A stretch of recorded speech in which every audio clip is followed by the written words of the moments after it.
So this question is for Ed. Hi, Ed. Ed Grimsly. Do you hear me? Sorry, my English might not be good enough. I'm from Germany. So you showed us an interview. Thank you for that. And she was called Joanne, and her father-in-law is in prison. And she mentioned that he had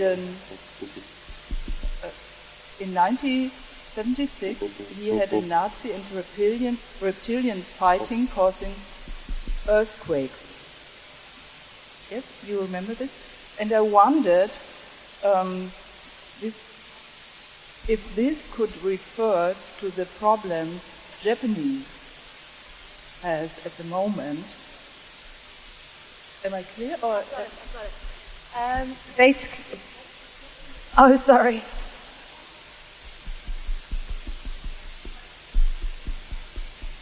It's okay. I don't speak English either. Some kind of slang. I think you were asking me about Joanne Richard and about the tectonic weapons and about the problems that can cause earthquakes. Hello. Well, first of all, are you German and do you have a weapon? No. It's okay. I know nothing. No, what... Okay.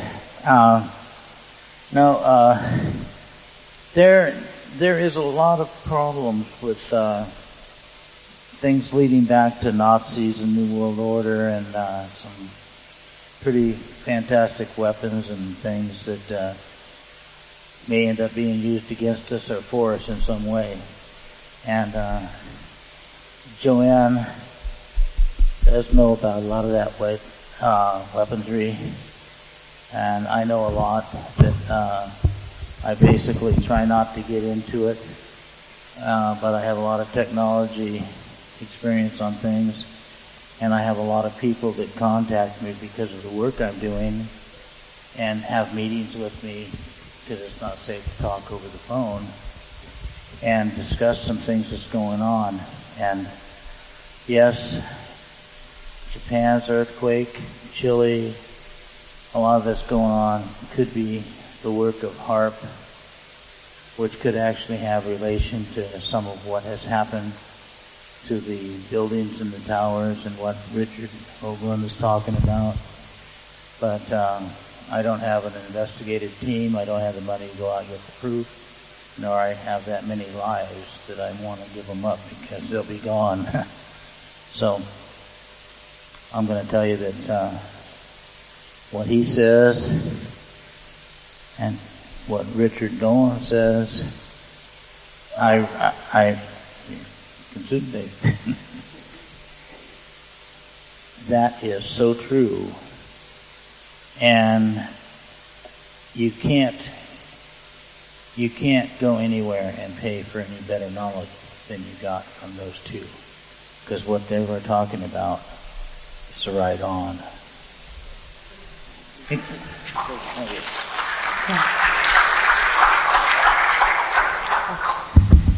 The microphone for the questions is going to be here. So now I have two mics, okay? That can also be. Okay, so I use this one. Ernie, you good? You guys keep this one. I think we need a mic. I think you guys keep that one, yeah? Hold on. All right, who's next? Anyone else questions, okay? Yes, Gentleman over in the here. back? I'm here. Got a mic going down there? Yes, thank you, I'm here. Yeah. Okay. Oh, sorry, I've got someone there. Okay, first of all, thank everyone for today. Very nice. My name is Steven. I was wanting to ask specifically to Mr. Dolan, is there a possibility that in these black ops communities that they have been playing so long with this more elegant form of physics that they have figured out, or at least are in the vicinity of figuring out, a way of running an economy in a much more collaborative way? In other words, has their technological superiority also given them an ethical superiority in behaving better and playing nicer? I don't see any reason that that's actually the case. My own research into this is based on two things. One is, I guess, logic. Simply the logical implications of what I think has been happening in the classified world. But the other is a variety of selective interactions with what I think may be members of that community. I've had a few. I certainly have not gotten an idea that, as a whole, the institutions in that world are any more ethical than the rest of us. I think they're just as predatory as the rest of humanity. And in fact, the impression that I get when I look at it is that, as I said earlier, I think that there are factions. That it's not just like Majestic 12 that is by itself dealing with this phenomenon. I think that they're, at this point, it's splintered, and that they compete for technology and for information and power, I guess. So the economic relationships that I don't really think, like as I said earlier, that it's like alternative 3 in the sense that they're on a completely different world. I think they still interact with us, and I still think they use our money. It's my impression. My question is directed to Mr. Hoagland. Are you familiar with the work of Nassim Hiramein, and what is your take on his work? Because I haven't mentioned him being mentioned. I can't quite hear the question. Okay, are you familiar with the work of Nassim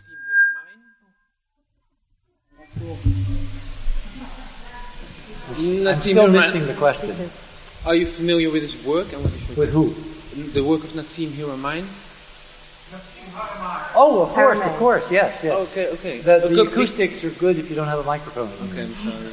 If you have a microphone, it's terrible. Yes, and I'm fascinated by his work. It's so parallel. It's so intertwined. We're all saying the same thing, and we call it by different terms. Scalar, longitudinal waves, torsion, Nassim's terms. It's all the same stuff. It's the ether. But it's not an electromagnetic ether. It's a non-electromagnetic. It is the basis of electromagnetism and weak force, strong force, all that. It's fundamental. It's what makes this. And if you can change those dynamics in 3 space, obviously, as you saw from those photographs, anything is possible.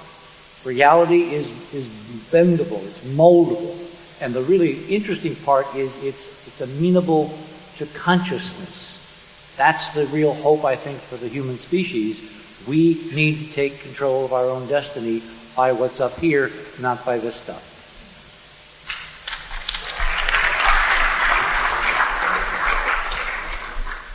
Next question. Anybody? Yeah, gentleman over there. Yeah. Over here.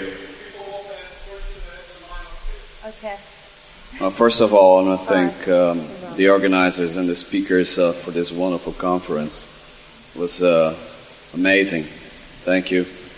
My question is directed to all panel members, especially to Mr. Hoagland.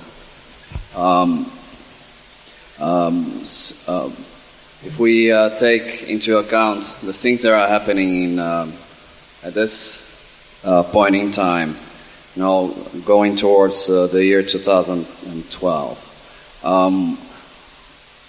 And if we take into account the economic situation in the world and the natural, so-called natural disasters that are taking place right now, what are their speakers doing, if anything at all, to prepare for a time where,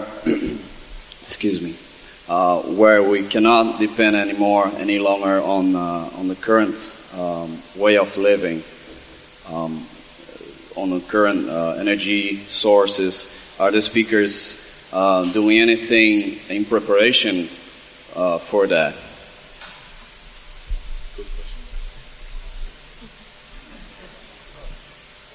I can only speak for me, and I will tell you that we are in scary times. It's not an accident that's happening. The economical problems that are brought on us and the crashing of our society, those are all planned. And I, myself, have gotten ready on the food end of it. And I also live in a country where we can still have guns and freedom. And I'm quite able to defend myself if some are coming in to get what I have or protect my family. I hope that others are, but in some countries you can't. So if you've given up your guns already, you may want to invest in a bow and arrow or a slingshot. So, but definitely it's coming, it's going to get worse. And I think exactly the opposite. I am so damn tired of the fear. Let us stop with the damn fear. It's a control mechanism. The idea is to put you as a deer in the headlights, to paralyze you so you don't realize that you can't sit on a mountaintop, Ed, with a damn gun aimed at the front gate all the time. You need community. Look at what's going on in Japan. No looting, no rioting, no nothing. These people are in desperate straits. And instead of all being he, me, and I for myself, they're pitching in, they're helping, they're a community. They think of other human beings along with themselves as a human family.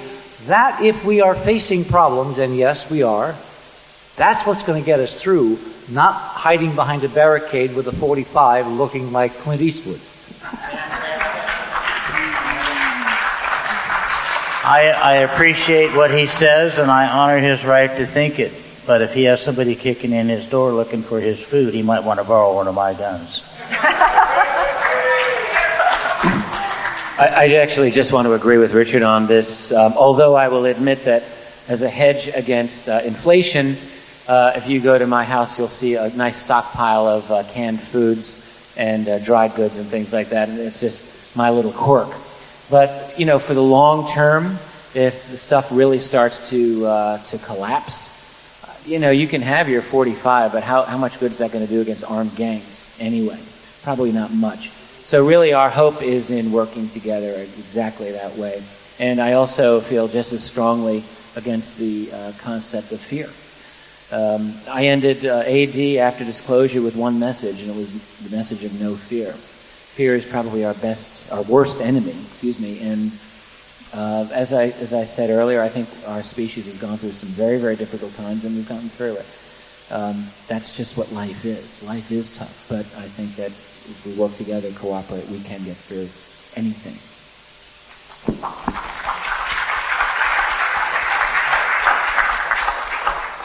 Hi, my name is Ken Connery from Los Angeles, California. Last week, the LA Times had an article about the XB-37, I think. That craft is able to go up and be in orbit for about 260 days. And the article mentioned that this was the second time that craft has actually gone up. And so everything else was, we can't tell you anything about the missions or the purpose or things like that. Does anybody on the panel have any more details that they'd like to share with us? Thank you. We've got to get Peter a question here, because he's got the really most interesting part, which is the Nazi connection. Okay, so let me answer this question. The XB-37 I find absolutely fascinating, because I think everything we're reading about it is a wonderful shaggy dog story. You do not know the real mission, but think of this. What terrestrial reconnaissance mission going around and around and around the Earth takes 270 days, not 260.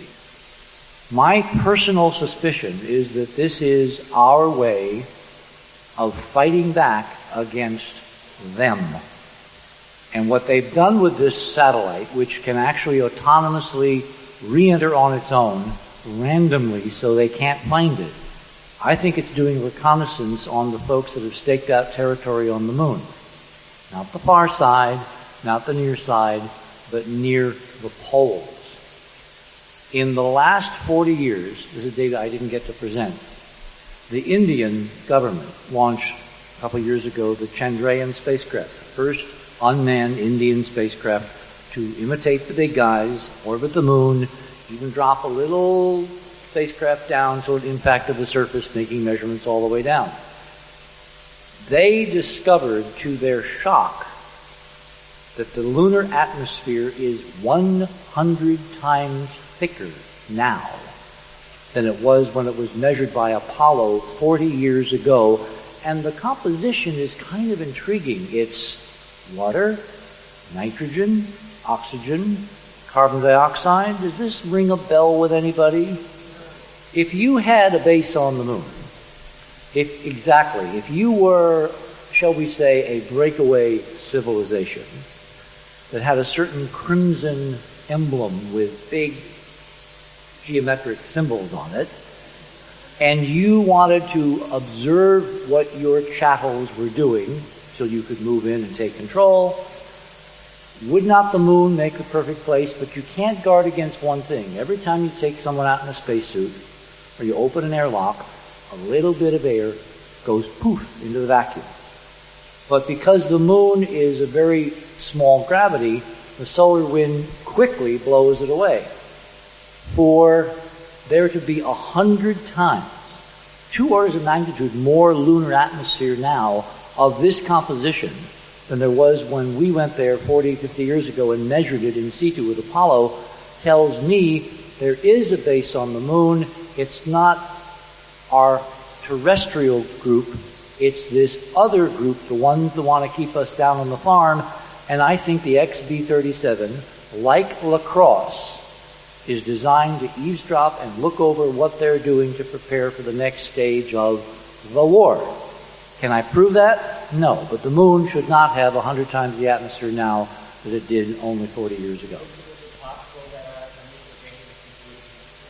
No. We had 6 missions. All right, we measured and measured. That was the big thing. I mean, that was really, and the instrumentation, I mean, it was Rice at University of Houston and some others. They were forced to recant by NASA when they saw ejections of water vapor from underground. In fact, NASA forced them to say, well, it might have been a urine dump from Apollo 14 in orbit. No.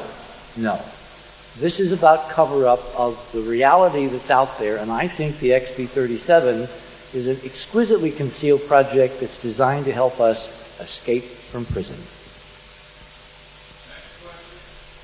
Thank you. Another question for Mr. Hoagland. How do crop circles fit into this picture? Okay, I want to find a graph because I think Richard and I are going to have really interesting time looking at this. If I can quickly, let me go to this and pop this up because I have actually prepared a list of all the possible suspects in terms of who might be not on our side. I can get this thing to work. Come on, don't freeze. I love Bill Gates, but, come on. Okay. On my list, I have 2 terrestrial protagonists, part of the military-industrial complex, which is the Rothschilds and the Rockefellers, usual suspects. Then I've got our friends, the Nazis, developed a la, Joseph and other people, you, Peter, from World War II. The Bell Project was obviously a harbinger of this kind of torsion field physics and technology. We don't know where Kamler and all that group went. We suspect South America. Joseph has done a brilliant following the trail, showing all kinds of interrelated clues, including documents. So that's the third group. The fourth group, okay, this seems to want to come through now. Let's see, it's here somewhere.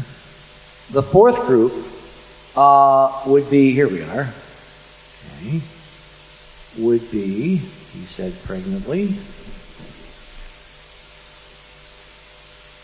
come on. Okay, real ETs who had helped the Nazis. See, I've always been kind of curious about this historical anomaly that we have the most breathtaking science and technological revolution from the 20s through the 40s in modern human history, and nobody says, No culture can be that damn bright. I think they had help. Because remember, I'm looking at this through the eyes of a lot of ancient stuff out there that was built by, if the model is correct, our great-great-great-great-great-great-grandmothers. We are the descendants, very decadent descendants, of something splendiferous, something so awesome that it's mind-boggling. It blew the elite guys away who first realized how big and how much and what it meant, and they are terrified that those guys might show up. The next group are the ET visitors who are that ancient relationship to us. And they would be, in this model, our friends. They might want to help, but probably on a prime directive motif, where they give little help here and here and here. I can give you one example. In 1875, Asa Paul, who was the astronomer at the U.S. Naval Observatory in Washington, D.C., used the newly constructed 26-inch refractor to look for moons of Mars, a la Kepler and Jonathan Swift. Didn't see a thing. 2 years later, in 1877, at the behest of his wife Angelina Stickney, for whom Sagan insisted there be a big crater named on Phobos, Hall found Phobos and Deimos. I think, as did Shklovsky, the Russian astrophysicist who wrote the book with Sagan about the weirdness of the moons of Mars, I think that these guys, number 5, gently towed them into position as moons of Mars. They are in perfect tetrahedral orbits. They are coplanar. Phobos orbits every 7 hours, 39 minutes. Exquisitely tetrahedral numbers. Deimos is 3 times farther out, so it's all interlocked harmonic series. When the Russians got there in 89, with their first Phobos mission, they found that these moons are leaking atmospheres right now, which for little potatoes the size of, Berkeley, is impossible. You can't have something that ancient, i.e. the length of the solar system, and still have it outgassing. However, if it was part of the huge cataclysmic war that Joseph and I have written about, and Tom Van Flanders, and it was way out in the outer solar system, and then towed in near the sun, where it's warming up and all the frozen atmosphere and all the stuff inside is slowly outgassing, you would see trails of water vapor, which is what both of these things are spiraling around Mars, leaving behind them as cometary wakes. The data has been published in Nature by the Russians. The Russians are in the catbird seat now in 2012. Their Phobos grunt mission will get to Phobos. And they are loaded to measure all kinds of cool stuff, provided what they find, they tell us, and there appears to be an interesting dichotomy between what the Russians are planning and what the guys controlling us are planning, and I see very interesting times up ahead to test this model. And then, of course, number 6 is we have genuine aliens, meaning they're not DNA related, and they're here as observers.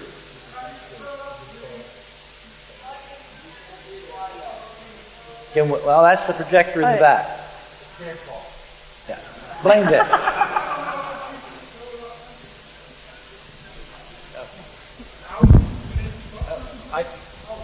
Well, may I just, since I've got the mic, I just would like to, I think that's an incredibly creative and maybe correct theory. Who knows? There's nothing else it's there. Very interesting. I'll leave it at that for now, and that's food for thought. Obviously, the crop circles are being done by either 5 or 6 to give us the clues to fight our way out of prison ourselves. It's very Gene Roddenberry. Next question. Thank you, gentlemen. Expanding our consciousness. We are in Amsterdam. We can buy mushrooms here. But those help to expand our consciousness, or are there other tools available that could help us to expand our consciousness?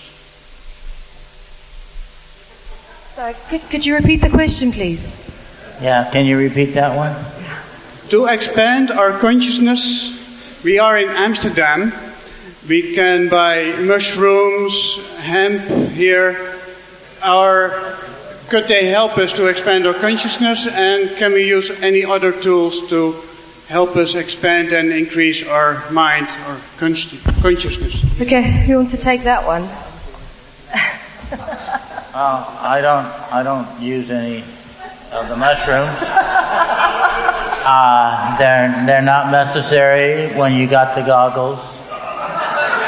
I have some friends that go out with goggles and look, and if they're under the influence of anything, I send them home because I want to know what they see is real. And expanding the mind, there is probably a lot of government work, medical things, and I think there's probably a lot of things that is being done that could be good. It also a lot could be bad. And I think how you do or use anything, whether it's a cigarette, an alcohol, or the food you put on the table, who knows? But do it in moderation. Anyone else want to share perspective? I would just like to speak to that. I've been thinking, when the day will come when all of this knowledge comes out about this topic, and I am not a member of this school of thought, but there are many people who believe that DMT or ayahuasca or other types of hallucinogenics do in fact allow them to perceive this reality. Okay, so I guarantee you one thing, which is that after the truth, or after the end of secrecy, it'll be like the 60s, only like in a modern age, in the sense that there will be people who will say, just like in the 60s, turn on, tune in, drop out, there's a new reality, go past the doors of perception, and you will see that reality. There are certainly people to this day, right now, who talk about these hallucinogenic drugs, and they believe that they're experiencing an actual reality. Whether that's true or not is something that people will debate about. And so it's not something that's just going to go away. It's going to remain. It'll be part of our culture, and it might be part of kind of a cultural schism in the future. Who knows? I think there's just one thing I'd like to add to that. If you're in Amsterdam and you want to expand your consciousness and you've already done all the drugs, and you're still looking for a way to expand your consciousness, we have some books we'd like to sell you.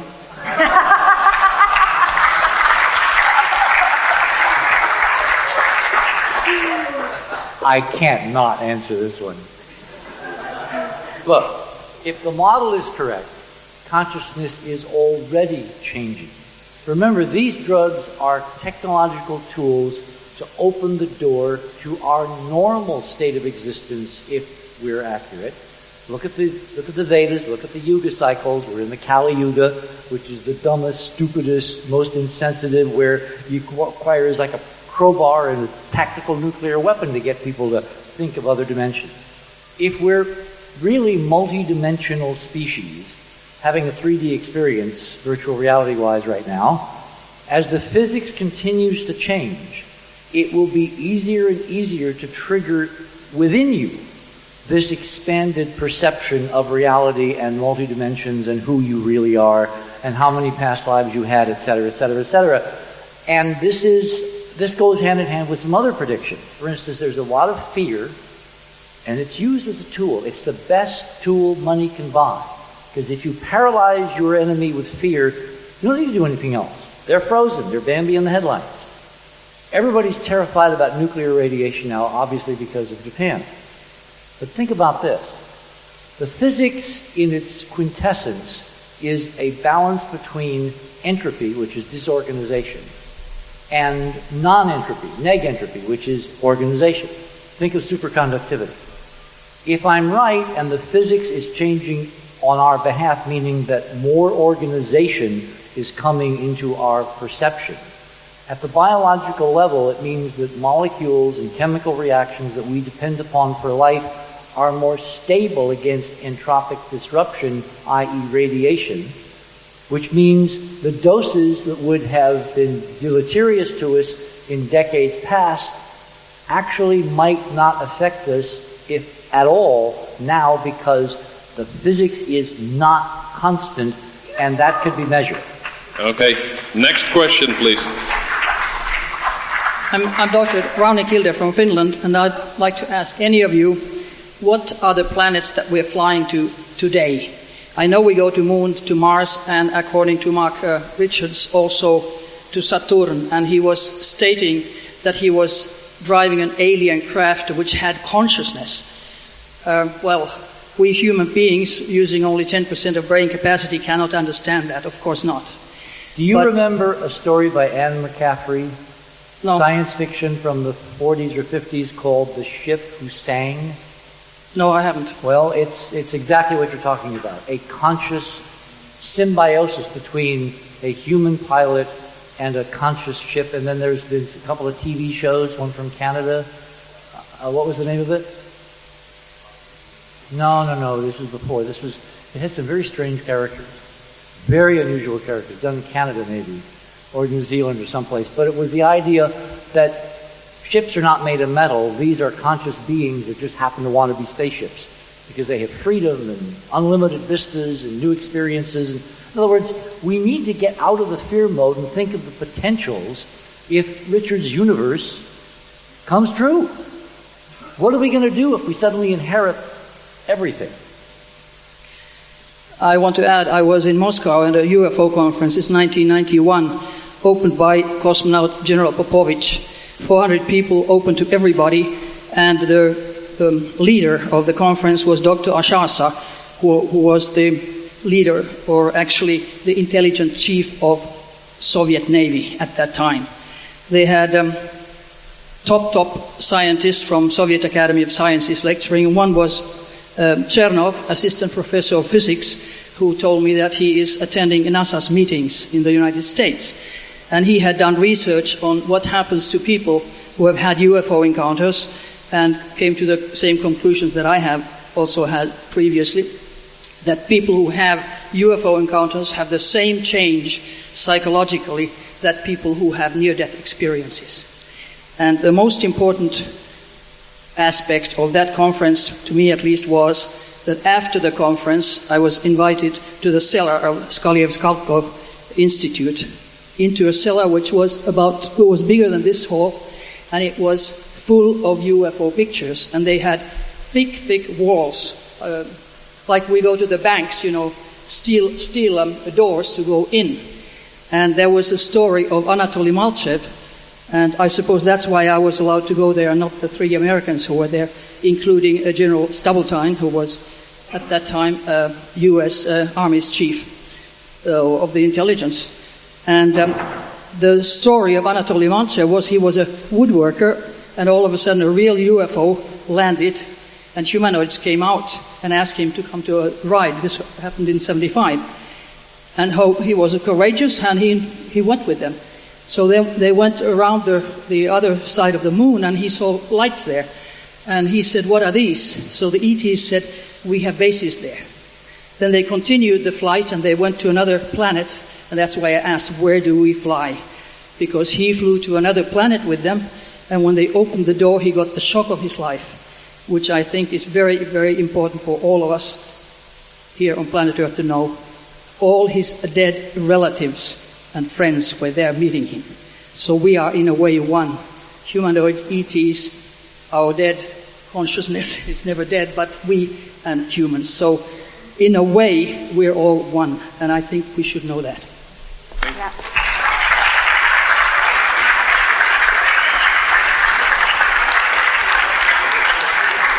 I think that was a very good question, but as far as to what planets we're flying to, I have seen battles go on with vision goggles and watched the rescue capsules pick up the strode light capsule and watched craft pick them up and be escorted and picked up by 3 craft, and they headed directly out, and we watched them as long as we could with as much power as we could, and they headed straight for the moon. And that's where I know they were heading for then. They might have needed to give medical assistance or whatever, but we've also seen go the opposite direction of the moon and flying out into deep space with supplies that were, like we saw on the movie tonight, trellising below it. So I think we're heading toward Mars. I think we're going into the moon and who knows where else, but we're going a lot of places that we're not being told about. And Okay, thank you. Next question, because we have to speed up. Just two short questions. I'd like to know for the audience here and also the panel up there, how many of you have seen UFOs? Really? Well, thank you. I asked that question because last year in October, I live on the west coast of Scotland, and 1:30 in the morning, there was a flyby of 6 UFOs, which we were absolutely amazed when we saw them fly past.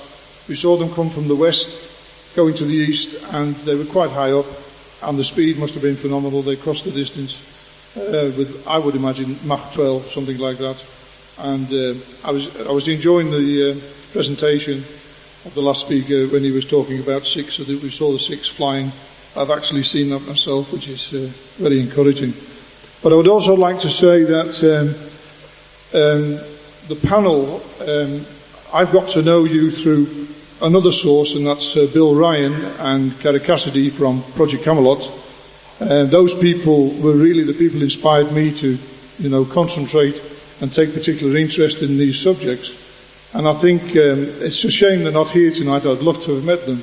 But I would like to thank all of you for all your effort you put into this to try and make us, all of us, aware of what's going on and what our future and the future of our children is going to be, because that's very important indeed. And I think you're doing a damn good job. Thank you all. Absolutely. Do we have any more questions? 2 last questions, one for Timothy and one for Peter, the last one. Timothy, when someone has an alien abduction experience, do you think that their physical body is actually taken, or is it happening on a mental or on a soul level? I'd say it can be either, depending on circumstances.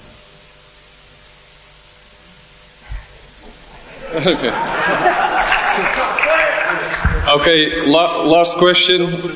This one is for Peter. He touched on it shortly in his presentation, and this is going to be the bedtime story for tonight. It was not a bedtime story for Peter. When you are an organizer from these things and you're having breakfast with speakers, they're going to tell you things in more detail and what you don't hear on presentations. When I had breakfast with Richard Dolan and Peter Levenda, he told the complete story of what he experienced in Chile. So, Peter, go ahead. Thank you, Jeroen, for telling tales out of school. But basically, yes, the story of going to Chile, this happened in 1979. In June of 1979, to be precise. I was 28 years old. Stopped calculating. And I had heard rumors, I had heard stories about a secret Nazi base in Chile, in the Andean mountains. I had come across this story in Ladislas Farago's book Aftermath, which sort of blew the lid off of the fact there was a Vatican connection to Nazi war criminals escaping. He was chasing Martin Bormann, stories about Martin Bormann in South America. But as almost a footnote, as a very short mention, he mentioned this colony, Colonia Dignidad, the colony of righteousness, or the colony of dignity. And he said they had weird religious rituals. They were Nazis who ran a kind of safe house for war criminals, and it sounded like a Robert Ludlum novel. And how could I miss, going there? So, like an idiot, 28 years old, Chile is under martial law. Pinochet has taken over. Pinochet is a lover of Nazi stuff, memorabilia. I mean, his soldiers were dressed in Wehrmacht helmets. They goose-stepped. His officers had, knives that were engraved with slogans. I mean, he duplicated essentially the Third Reich in Chile. And I decide to take 2 weeks vacation from my job at the time on my own dime and fly down from New York to Santiago and make my way to Parral, which is a town south, a couple of hours, 3-4 hours south of Santiago, and to go up there on my own and see this estate, this Nazi estate. I brought a camera. I figured the least I can do is take a few photographs, turn around and go home, and I'll have the only photographs of Colonia Dignidad in captivity. So I'm a New Yorker. At that time, I had never learned to drive. I was 28 years old. We don't drive in New York. We have taxis for that, and subways and things. So I had to take public transportation, and I took a bus down through Chile. Again, martial law. It's a very dangerous place, but I was invulnerable. Great cover, yes, right. And I go to Parral, and that night that I arrive like at 4 o'clock in the morning or something. It's a very eerie place, a very small town, a lot of roosters croaking, or whatever you want to call it, crowing, what is it? I don't know, crowing, yes. And it was strange, and an old guy comes out on a bicycle like something out of a Fellini movie, and he says he's the night watchman of the town, etc. To make a long story short, we hang out that night with a couple of the local police. Because I'm a weird guy who shows up in this town that nobody ever goes to in the middle of the night. And so the cops are feeding me aguardiente, a homemade kind of moonshine, and we're all getting drunk, and they're telling me, don't go there. Do not go to the colony. The colony is a very dangerous place. We don't like it. It's run by Germans, for Germans. We're not allowed to go there, and we're the police. And in those days, the police and the army was the same. They had been militarized the entire country. So they're telling me, no, don't go. They have weapons, they have guns. They have a clinic, however, that's free to the local people 2 days a week, run by a German nurse, which is like my nightmare. Having gone to Catholic school, it's either a nun or it's a German nurse. So, after all this discussion, they say, we can bring our kids up for free 2 days a week. We don't like to go there. It's a last resort, and sometimes our kids don't come back. So after all of that warning, Sunday morning, that morning I'm still awake. I've been drinking all night. I said, oh, the hell with it, I'm going. So I convince a driver to drive me up. Again, I don't drive. And we go up about an hour outside of town, up into the Andes Mountains. We go into a beautiful estate. The gates are open. There's a parking lot. It's very well manicured. I get out and I said, okay, wait for me. I'm going to take a couple photographs. I take my photographs. I get back into the car. We turn around to leave. The gates close electronically in front of us. A white Mercedes pulls out to block our way. 4 doors open, and 4 of the largest human beings I've ever seen emerge from the car, and they start kicking the tires of our car and sort of walking around and smiling at us. So my driver now is petrified in fear. His hands are gripping the steering wheel. He's saying, oh no, oh no, oh no, over and over again. Someone knocks on the passenger side window. I roll down the window, and it's a guy in a blue lab coat, right? So he asks me some questions in Spanish. Now I speak Spanish, but I was not going to bargain for my life in a foreign language. So I said, I'm sorry, I don't speak a word. So he spoke English immediately. And he said, okay, where are you from? What are you doing here? I'm just a tourist. Yeah, right, in Chile in 1979. Tourist capital of the world, right? So he, of course, disbelieves me entirely. And then the leader of the colony steps out. This is a man called Paul Schaefer. He was dressed in a military uniform, khaki hat, fatigue cap, Sam Brown belt, the whole thing. He doesn't speak English, but he's asking me questions through his interpreter, this guy in the blue lab coat. German uniform, yes. And at the same time he's asking me questions, the other big burly guys are talking to my driver. And they're asking him, how many of them are there? When did they arrive? Where are they staying? We have to be careful of these Israelis. They have diabolical intentions. Okay, I'm 28 years old. I must have weighed 120 pounds, fully dressed. There was no way I would pass for an Israeli commando. I would like to think that I would pass for an Israeli commando, but that was absurd.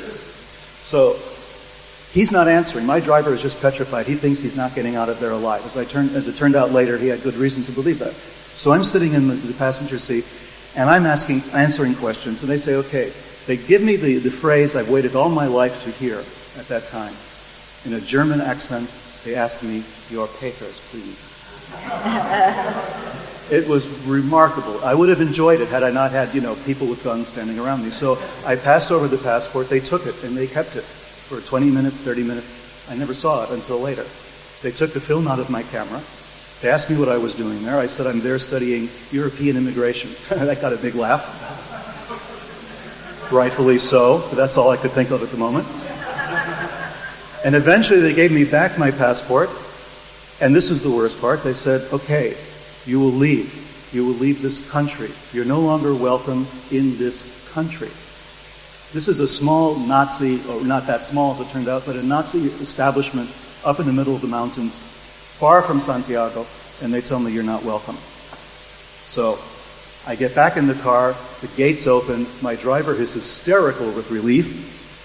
The hour and a half trip up to the mountains we made back in about 20 minutes. We get back into Parral, he gets out, I give him a whole bunch of money. I don't know how much I gave him, I just gave him money. And we're approached, or I'm approached by two carabineros, two local police that I hadn't seen before. And they walk up to me and they say, are you Levenda? And I said, yeah. Can we see your passport? Sure. Give them the passport. They give it back to me. They say, okay, what did you see? How many guns? How were they armed? They were more curious about what I had seen than they were about me. I answered them as best as I could. The bus arrived. I got on my bus going back to Santiago. And on the way back, the bus has stopped several times at roadblocks. Chilean army personnel, soldiers, walk onto the bus and ask for me by name. All the way back to Santiago in 79. When I get back to my hotel room, there's a note waiting for me telling me what flight I'm on the next day. I'm on a flight to Miami. I wasn't going to Miami, but I took the flight. All of this was fine up to a point. Of course, I'm getting very nauseous. I mean, during the whole time I was perfectly cool, no fear, no problem. But I'm on the plane flying back to Miami, and I'm starting to get really ill over this thing. I'm thinking, what the hell did I do? What did I escape from? I get back into Miami, I go through immigration and customs, and there's two gentlemen waiting for me. Gentlemen from the United States government. They flash badges and they say, are you Levenda? Where have I heard that before? But they had better accent. So they ask to see my passport, they see it, they smile, they walk away. So what the hell is going on, right? So I go and I sit down, I buy a copy of the Miami Herald, I open it up, and you can check this out. It was in July 2nd, I think, of 1979. The German parliament had just voted to extend the statute of limitations on Nazi war crimes, to extend the statute of limitations for murder. I didn't know this vote was taking place. In those days, no Google. So I didn't know what was going on. Suddenly it became clear to me. They thought I was some kind of agent provocateur. They thought I was somebody who was there trying to provoke a reaction that they would have to deal with. That's the only reason I got out of there alive. And I'm not trying to exaggerate this. This is something that we all face as researchers in this field. We come across things that are very strange and very dangerous. But the reason I know I was very lucky was because 2 years later, a man called Boris Weisweiler, who was a professor at MIT, was hiking in Chile, maybe 10, 15 kilometers from Colonia Dignidad. But the Chilean security forces found him hiking innocently. This was still under Pinochet, as you may remember. They picked him up and took him to the colony. They took him to Colonia Dignidad. He has never been heard from since. His family has been looking for him, petitioning the U.S. government, petitioning the Chilean government, ever since then, since 1982 roughly, until now.